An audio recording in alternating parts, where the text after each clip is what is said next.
네, 안녕하십니까. 방장입니다. 오늘은 2025년 8월 15일, 휴일입니다.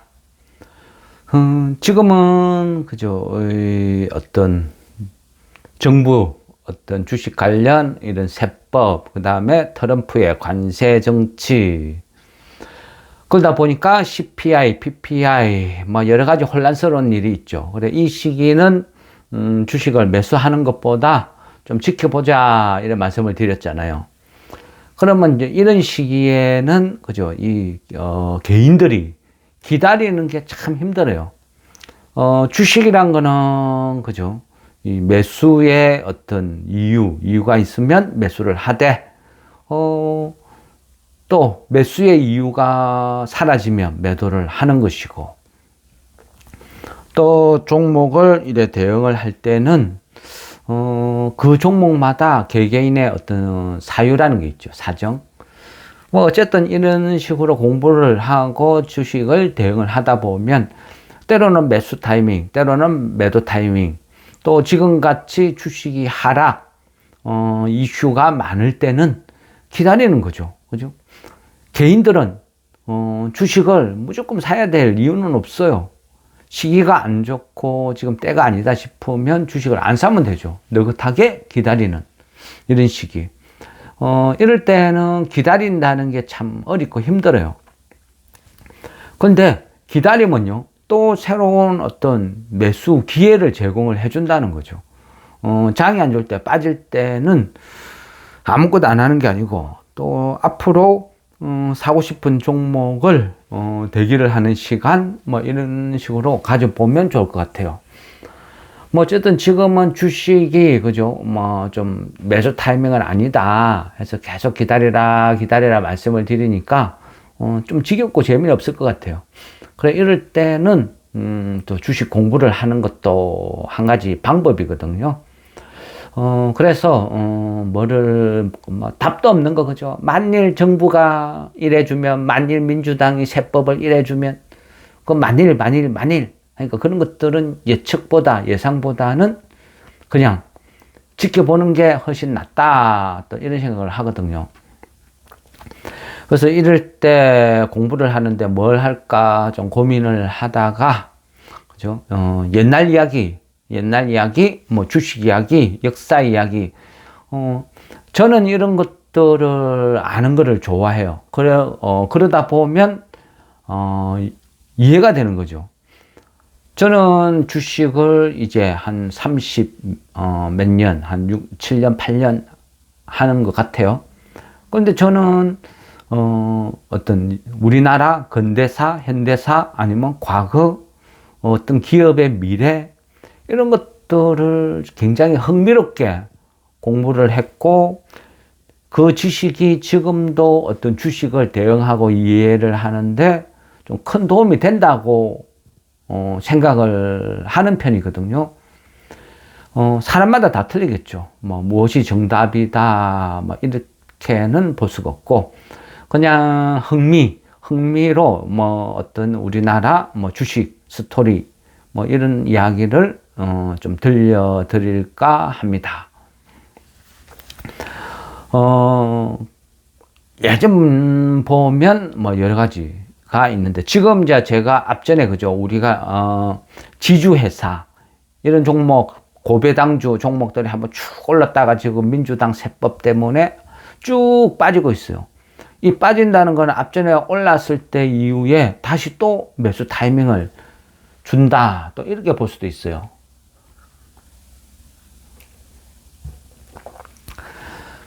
지금 현재는 민주당의 감액 배당이나 아니면 어떤 뭐 전반적인 어떤 주식 배당, 또 상법 개정 이런 쪽으로 봤을 때 대주주한테 그렇게 우호적이지는 않죠. 또 주식쟁이들도 약간 금수저 프레임, 뭐 부자 감세 이런 쪽으로 바라보는 시각도 있고, 어쨌거나 지금 이 정부는 약간 그런 시각이 있다. 그래서 상법 개정이나 이런 것들이 정재계를 어떻게 흔들어 놓을까, 그리고 재벌가가 1세대, 2세대, 3세대, 4세대 거치면서 자꾸 변화가 생기죠. 뭉쳐 있을 때 재벌에서 시간이 지나면서 자꾸 분리가 되죠. 분리가 된다는 건 뭐죠? 그죠? 약화되는 거죠. 약화.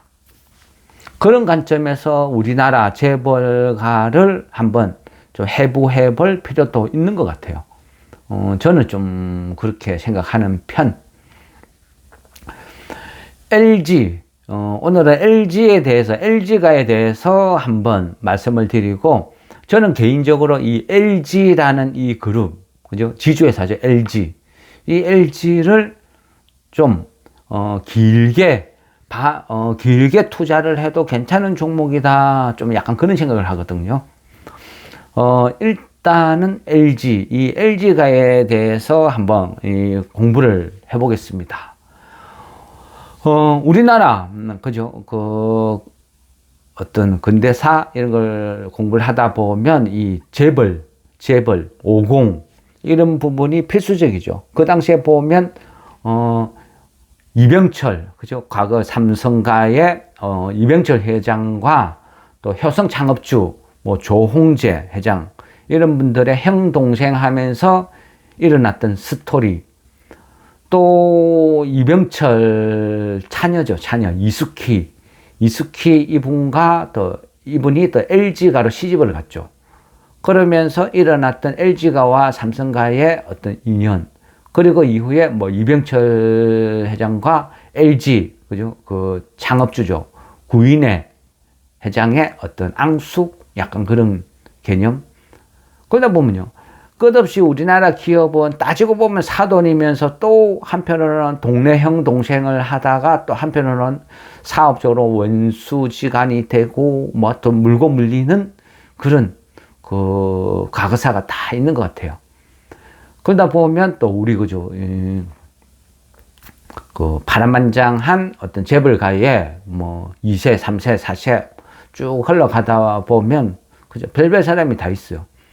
뭐 하나가도 좀 그렇고, 아니면 효성그룹은 특히 조금 더 한 것 같기도 하고, 조현문인가? 그죠? 옛날에 무한궤도 신해철이라는 그 가수와 무한궤도 그런 것도 좀 생각이 나고, 어쨌든 오늘은 LG가에 대해서 한번 말씀을 드릴게요. LG는 그죠? LG 그룹은 대대적으로 그죠? 장자 승계 원칙, 그리고 LG가의 남자는 다 군대를 갔다 와라. 뭐 여러 가지 그죠? 약간 가부장적인 유교적인 그런 냄새가 굉장히 강한 그룹이었죠. 그리고 항상 경영권은 장자 승계 원칙을 따른다. 그리고 이후 그러면 장자만 몰빵해서 다 두고 가느냐? 그 장자 외에 다른 그죠? 친척들은 또 분가를 하죠. 분가를 해서 새로운 삶을 꾸려 나가는 거죠. 그러다 보니까 LG에서 파생된 게 친구 간에 그죠? 구씨와 허씨의 아름다운 이별 해서 분사를 한 게 이제 GS 그룹. LG와 GS가 크게 나눠지고, 그 이후에 또 자식들이 성장을 하면서 LS 그룹이 생기고, 또 LIG, 또 LX 계속 분사 생기게 되죠. 그러니까 이런 스토리를 거쳐서 지금은 LG 그룹 자체도 좀 많이 축소된 느낌은 있어요. 근데 어쨌든 LG 그룹은 경영권이라는 것은 장자 승계 원칙, 이게 굉장히 어찌 보면 중요하죠. LG 그룹에서는. 그 LG 그룹은 창업주가 그죠? 이 구인혜 회장님이죠. 이분께서 창업을 하시고, 예전에 그 초창기에 그죠? 좀 오래되신 분들은 알 거예요. 우리 그죠? 이 테레비, 뭐 다리가 달려있는 미닫이처럼 이런 테레비. 금성사라 그랬죠. 예전에는. 1989년도, 90년 초반에도 금성사라는 이름으로 주식이 거래되고 막 했었죠. 럭키화학, 금성사. 이게 어찌 보면 그 출발에 못했거든요. 그리고 창업주 구인의 이분이 1969년인가 한 그쯤에 돌아가신 걸로 아는데, 이후에 그 장자 그죠? 장남인 구자경 회장이 또 물려받고, 이분이 그진 LG가의 어떤 초석을 다졌다 볼 수 있겠죠. 한 20몇 년 동안 회장직을 역임하셨으니까 여태 그 오늘날의 LG의 모습을 많이 만들었다 이래 볼 수도 있고. 그러면 구자경 회장 이후에는 구본무죠. 구본무 또 회장 이분이 물려받게 되죠. 그러면 구인의 구자경, 그 다음에 구본무. 구본무 이분은 이분 때부터 뭔가 좀 스토리가 좀 중요시 된다 봐야 되겠죠. 구본무 뭐 어쨌든 뭐 장남 승계 이거는 원칙으로 쭉 이어졌죠. LG의 어떤 그게 전통이니까. 구자경 이분한테는 장남 구본무가 있었고, 차남이 이제 구본능이죠. 구본능 이분은 우리가 잘 아는 이제 희성그룹, 뭐 희성전선 이런 희성그룹이었고, 여기에서 희성그룹일 때 이 구본능 밑에 일남 일녀가 있었죠. 그 일남이 우리가 잘 아는 구강모, 지금 LG그룹 회장이죠. 근데 여기에서 LG가는 그 장자승계 원칙이잖아. 그런데 구자경 회장의 장남이 구본무고 차남이 구본능인데 왜 구본능 아들 구강모가 회장이 되었지? 이거 이상해. 이렇게 생각해 볼 수도 있죠. 이 가게 구도를 모르면 이 투자 스토리가 약간 맥이 빠져요. 그래서 이 가게 구도를 잘 알아야 돼요.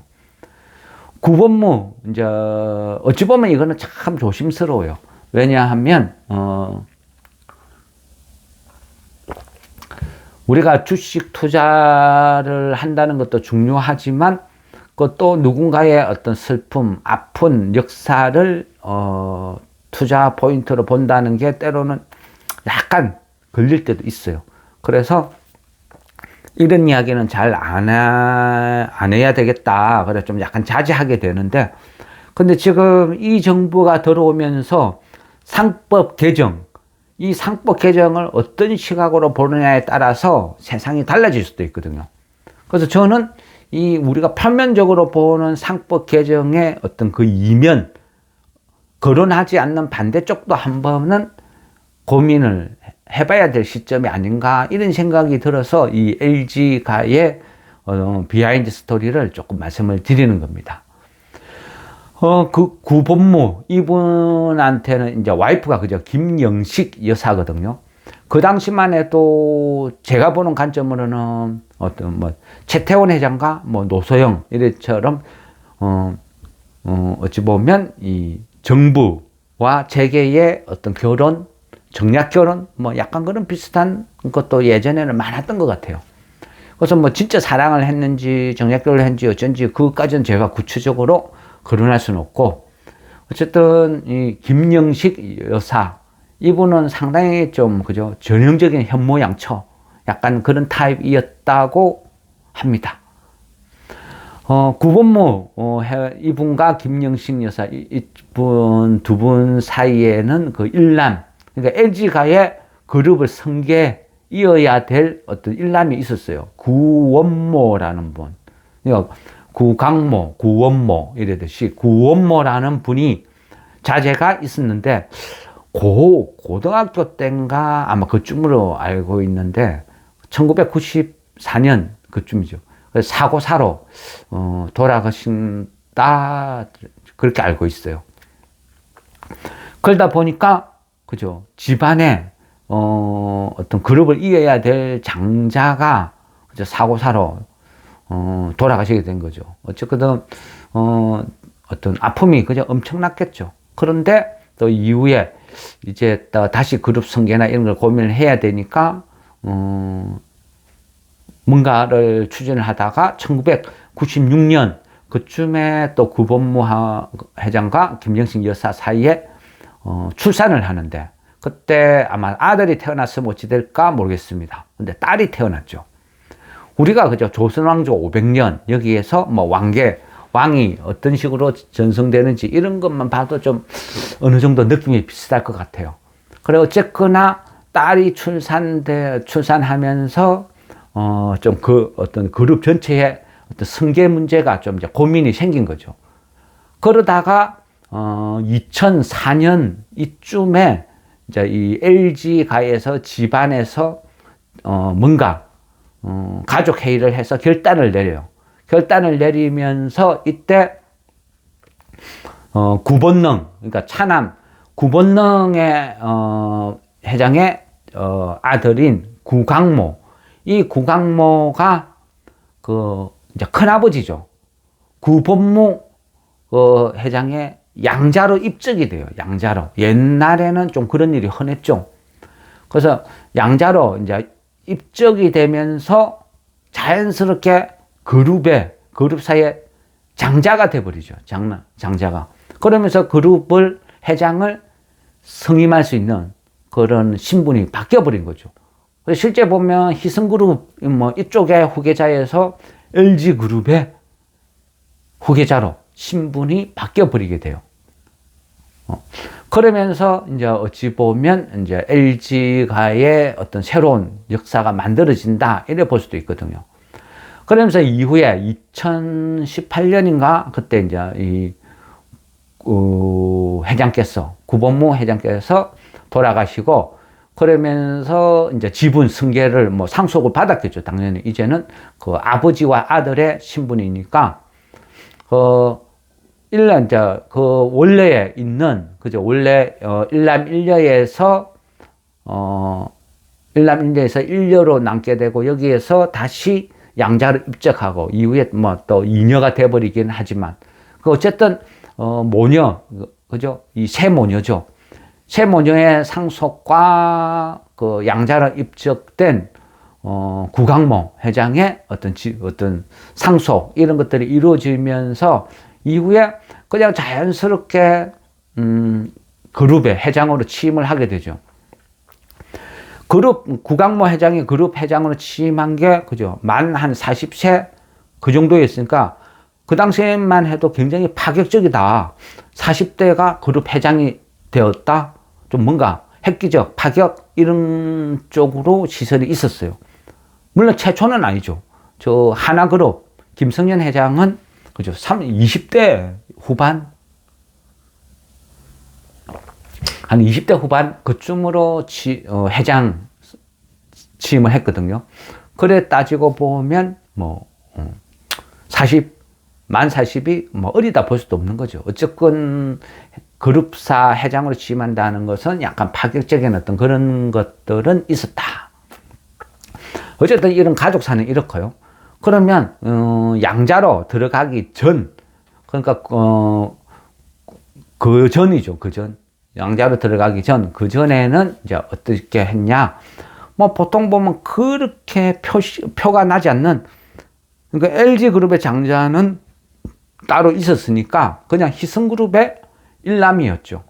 그 LG가 이기는 했지만 그래서 비교적 그냥 무난한 국내에서 초중고 졸업한 뭐 그냥 무난한 어떤 흐름을 흘러갔다 이래 볼 수도 있고 그러면서 2000년 초에 그 어떤 미국 유학을 가죠.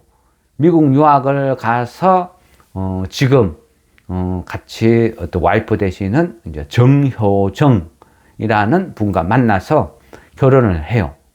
이 정효정 이분의 스토리는 또 약간 별난 부분이 있거든요.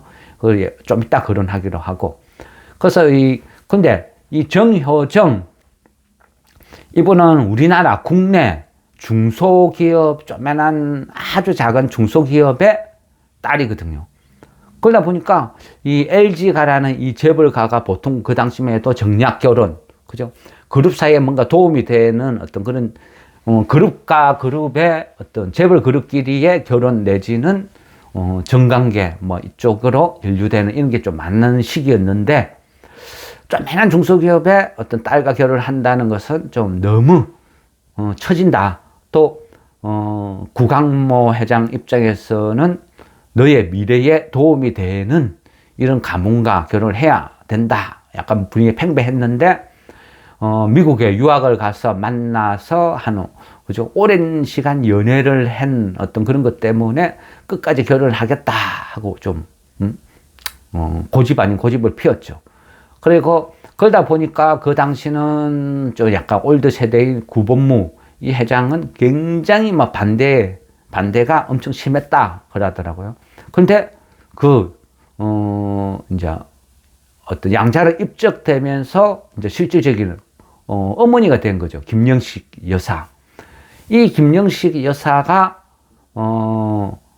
이제 결혼을 적극적으로 도와줬대요. 찬성. 그래서 결혼을 했다. 결혼에 성공했다. 이런 이야기가 있거든요. 어쨌든 이 부분도 조금 나중에는 중요한 것 같아요. 그죠? 태조 이성계 이후에 이방원이 어떻게 왕권을 잡고 그죠? 친가 외가 이쪽으로 어떤 식으로 흘러갔는지 그런 거랑 연계해 보면 참 좀 이해가 잘 될 것 같다 이런 생각이 좀 드는 편이거든요.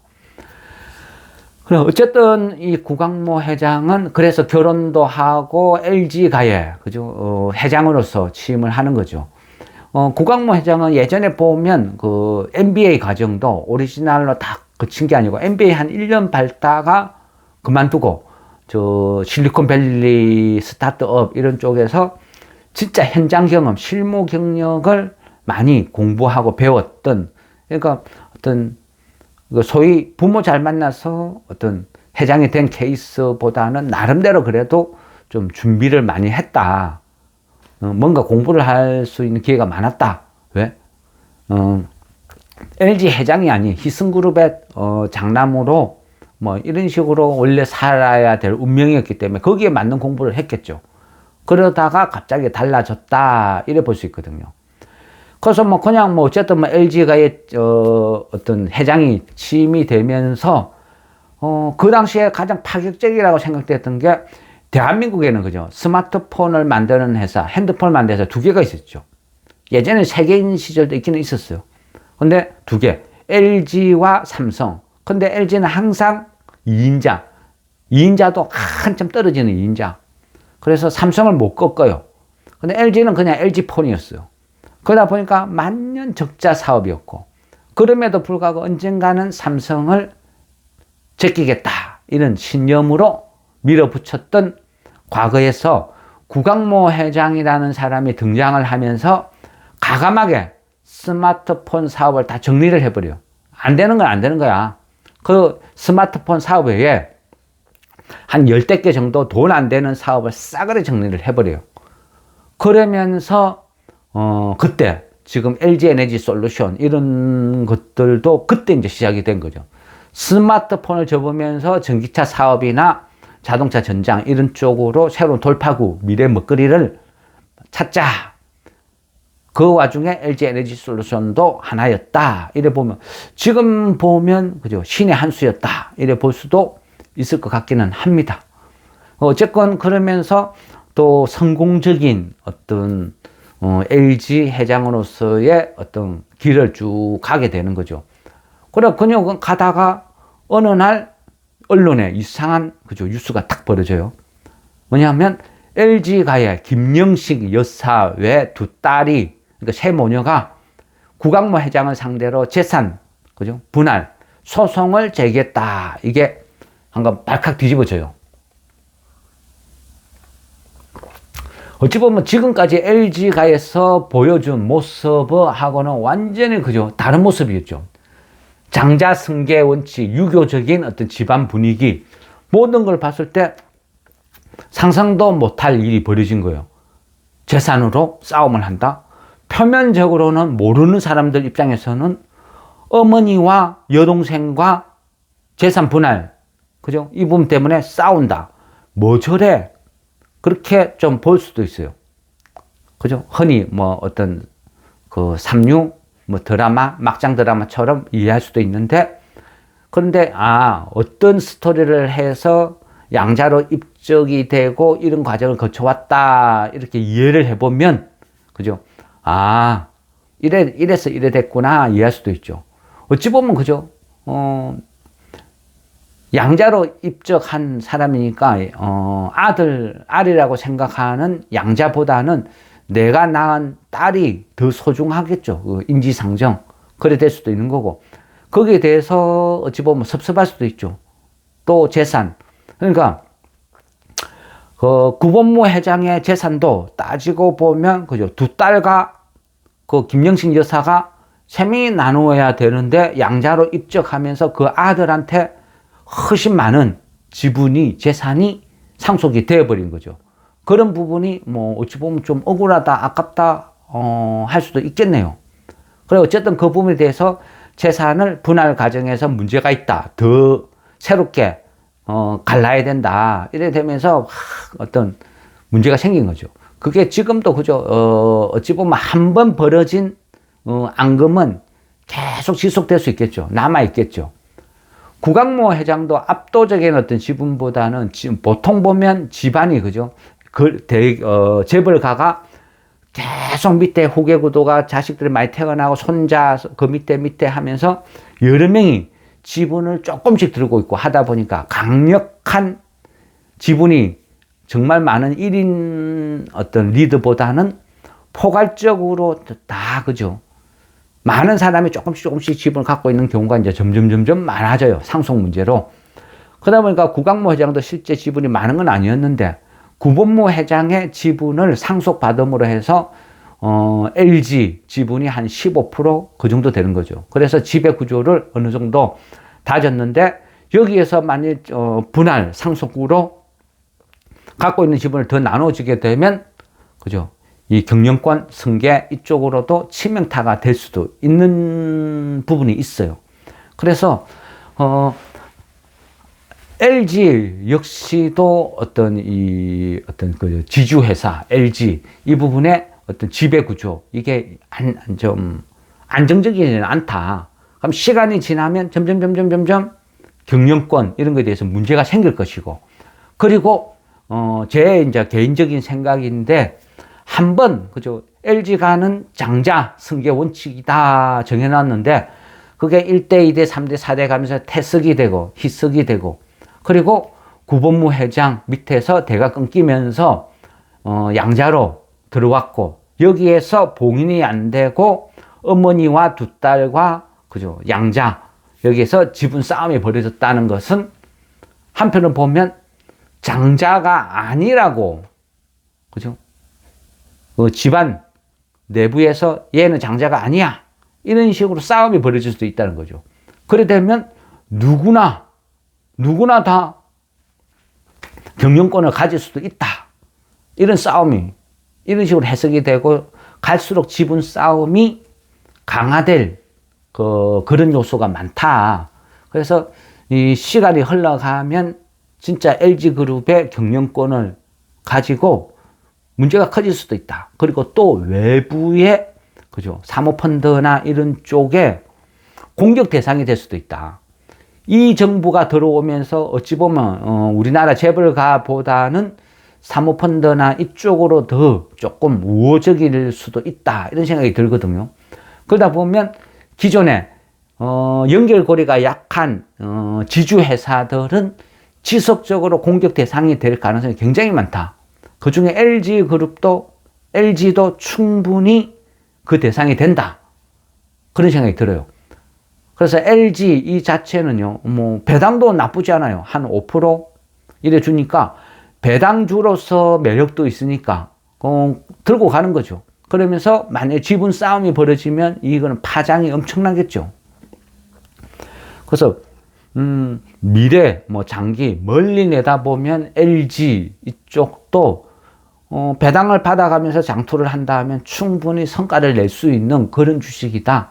잠재적인 지분 싸움의 요소가 굉장히 많다. 저는 이렇게 보이거든요. 지금도 보면 그죠? 호반 쪽에서 LS 그죠? LS를 막 공격하죠. 한진칼도 공격을 하고 이런 식으로 물밑에 사모펀드들이 활개를 친다. 더구나 가면 가서 저금리 시대가 진입을 하죠.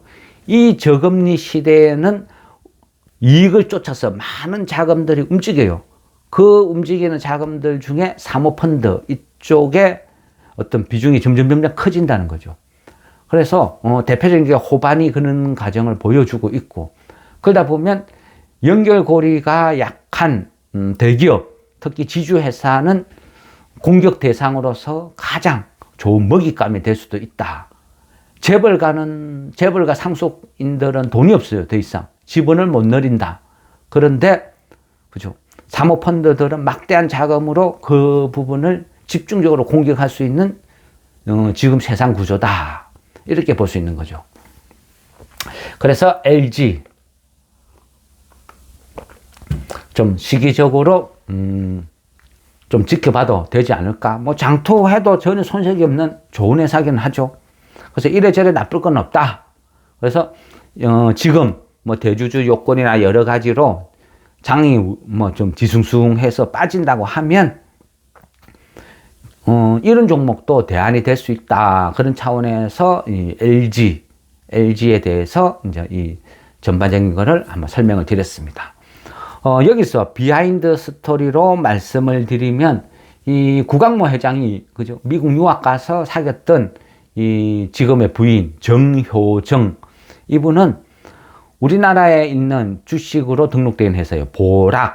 보락의 어떤 그 딸이죠. 보락은 우리나라에서 껌이죠. 껌 감미료로 해가 껌 원료를 만드는 이런 회사로 출발했어요. 규모는 되게 작아요. 매출액이 한 400억대의 아주 작은 중소기업이다. 근데 어쨌든 사이가 LG의 회장이다. 무시 못하죠. 그래서 어무로 양으로 밀어주지 않을까, 이런 항상 기대감은 좀 남아있는 회사. 근데 지금은 뭔가 드라마틱하게 확 뭐 성공 가도를 달린다, 뭐 그런 건 없어요. 똑같아요. 오히려 구설수에 휘말릴까, 적당한 거리를 둔다, 이래 볼 수도 있겠죠. 그래, 어쨌든 LG를 보다 보면 구강모 회장을 이야기하면 보락은 뭐 어쩔 수 없이 말을 할 수밖에 없는 구조죠. 저 같은 경우는 구강모라는 이 어떤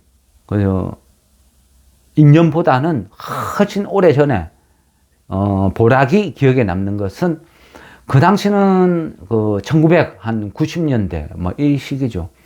이 시기에는 지금처럼 바이오나 이런 말도 없었어요. 바이오라는 말은 뭐 아예 그죠, 있지도 않은 어떤 그런 시기였죠. 그런 시기에 우리나라 제약주 이런 것들이 움직일 수 있는 요소는 1년에 한 번 뭐 움직일까 말까 할 만큼 정말 재미없는 테마가 제약주였어요. 근데 그런 제약주들이 어쩌다가 한번 초급등을 할 때는 항상 신약, 뭐 항암제 이런 이슈가 있을 때였거든요. 근데 그 당시에 보면 우리나라 어찌 보면 1호 성격에 뛰고 있는데, 그러니까 1994년 그쯤으로 기억되는데, 김영삼 정부 시절, 그때 김영삼 정부에서 우리나라 뭐 기초과학기술이나 이런 것에 대해서 육성을 해야 된다, 그러면서 대통령이 많이 밀어주죠. 그러면서 그 당시에 뉴스에 국립산림과학원, 그러니까 국립산림과학원에서 새로운 신약을 개발했다, 그런 이야기죠. 그게 이제 우리나라 보면 항암제 1호라고 보면 돼요. 그러니까 의미가 크죠. 근데 이 국립산림과학원에서 주목이랬죠. 주목나무 알죠? 주목나무는 불사목이라도 불리고 죽지 않는 나무, 살아서 1000년 죽어서 1000년 이런 말도 있죠. 그 살아있는 미라다 이런 말도 있고, 그만큼 생명력이 강한 나무인데, 이 주목나무에서 세포를 배양해서 그 주목나무의 그쪽에서 어떤 세포 배양 기술로 얘를 대량 생산할 수 있는 그런 기술을 개발을 했어요. 그 당시 이름이 이제 텍솔이에요. 텍솔. 어떤 그 제품 이름이죠. 제품. 항암제 어떤 여기 관련된 어떤 제조 방법을 민간 기업에 이전을 해주겠다. 그러니까 이 텍솔이라는 이 항암제를 민간 기업으로 이전을 해주겠다. 이렇게 해서 굉장히 주식시장에 이슈가 됐어요.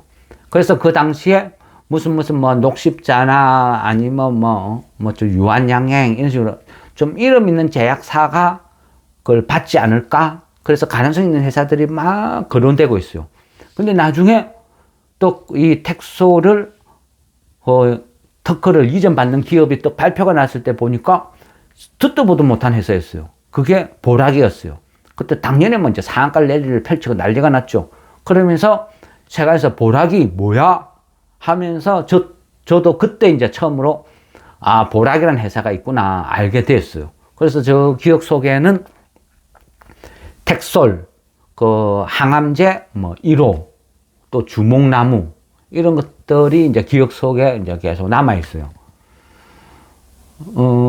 근데 이제 이 회사가 어떤 그런 어떤 이제 과거 스토리를 이제 갖고 있고 또 항암제 이런 쪽을 갖고 있고 하다 보니까 LG 화학이나 이런 쪽으로 약간 연루될 수도 있는 소재, 그죠? 뭔가 있을 수는 있어요. 어쨌거나 주력은, 그죠? 껌원료, 감미료, 이런 게 되다 보니까 회사가 급성장할 수 있는 그런 거는 못 돼요. 그때나 지금이나 비슷하게 흘러가는 것 같아요. 어쨌든, 이 보락이라는 회사는 또 구강모 회장의 어떤, 그죠? 처가 쪽이죠. 이 보락이라는 회사는 항상, 개인들한테는 예전에는 저 관심의 대상이 됐는데 이제는 슬슬 잊혀지겠죠. 근데 만일 그죠, 구강모 회장의 어떤 위치, 지분 싸움 이런 게 벌어진다 하면 보락이 과연 백기사로 등장할 수 있을까? 거기서 숨겨놓은 LG 지분이 짠 하고 이만큼 있다 이렇게 한다면 뭔가 드라마틱하게 확 변할 수도 있겠죠. 이거는 상상, 아무것도 없는 거죠. 어쨌거나 LG는 이런 스토리를 갖고 있다. 그래서 과연 이 부분이 계속 이어질 수 있을까? 그리고 그죠? 그래서 이 LG는 뭔가 좀 투자 대상이 될 수 있지 않을까? 이런 생각을 저는 좀 하게 됩니다.